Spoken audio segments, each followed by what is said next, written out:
Headmaster মশাই নই। আমার হেডমাস্টার মশাই একটা সংলাপ, তাহলে আমি এখানে বলি।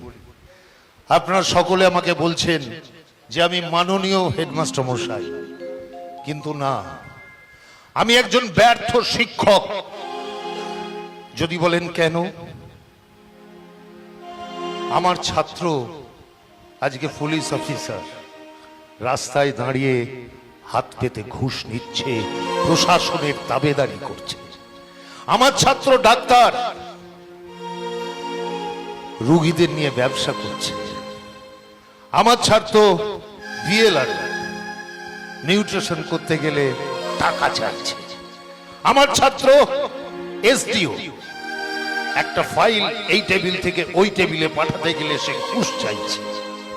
আমার ছাত্র শিক্ষক, তার শিক্ষা কি? বৃদ্ধ বাবা মাকে বৃদ্ধাশ্রমে পাঠিয়ে দিচ্ছে। অতএব আমি মাননীয় হেডমাস্টার মশাই নই। আমি যাদের শিক্ষা দিয়েছি, ভুল শিক্ষা দিয়েছি। আমি ব্যর্থ শিক্ষক, ব্যর্থ